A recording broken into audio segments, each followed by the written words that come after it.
Une amitié inattendue. De retour sur le devant de la scène depuis quelques jours avec un nouvel album 100% en français, le chanteur Mika a profité de cette sortie pour se confier sur ses rapports avec la France, où il vit régulièrement depuis sa naissance. Et il n'a pas hésité à évoquer ses amis, dont un est un homme de télévision très célèbre. S'il y a bien quelque chose que Mika adore faire depuis le début de sa carrière, c'est mixer les cultures, les langues et les mots. Partagé entre la France, la Grande-Bretagne, le Liban, où il est né, ou encore les États-Unis, le chanteur de 40 ans aime jouer de toutes ses facettes. Mais ces derniers jours, c'est avec un album 100% en français qu'il a fait son grand retour, dans Que ta tête fleurisse toujours, il a choisi la langue de Molière pour tous ses morceaux. L'occasion pour lui de revenir sur tout ce qui l'attache à la France pour nos confrères du Parisien. Et notamment sur ses amis, dont certains très connus. Et un peu inattendus, j'aimais beaucoup. Des artistes, designers, écrivains, des gens des médias comme Marc-Olivier Fogiel, avec qui j'ai une amitié forte. On se dit tout le temps, cash, ça permet d'éviter le confort et d'avancer, a-t-il notamment confié. Une belle amitié qui dure depuis de nombreuses années. En 2016, déjà, le boss de BFM Télévision et son mari François avaient assisté au concert de Mika à Paris. Récemment, c'est ensemble que les deux hommes étaient allés voir la finale de la Coupe du Monde de rugby. Une belle soirée pour se détendre avant la sortie de l'album. Des amis fans de cuisine, mais Marc-Olivier Fogiel n'est pas le seul ami du compagnon d'Andy, à qui une chanson est dédiée.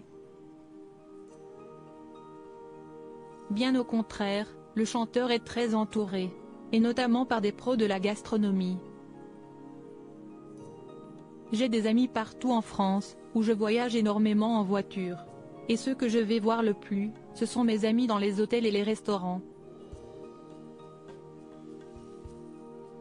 À mon dernier Bercy, j'avais invité dans ma loge les serveurs de la brasserie chez Georges, ma cantine parisienne.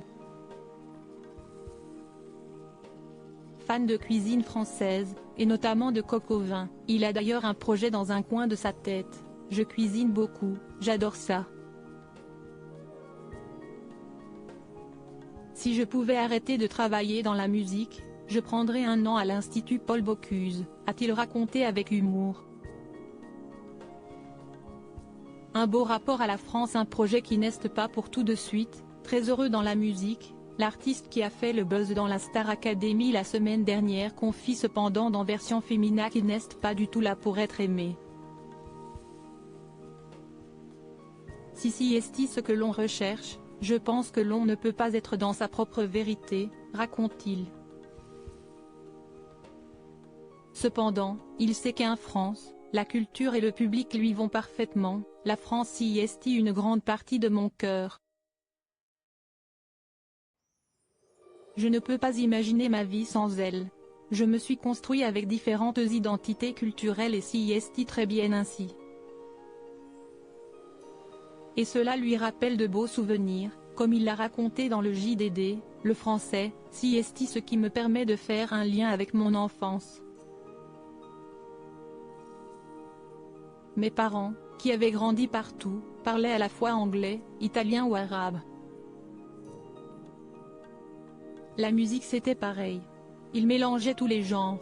À Paris, on écoutait tout autant Colette Mani que Nina Simone, Brassens que Dylan, Moustaki que Nirvana. Et désormais à Paris, les enfants écoutent du Mika.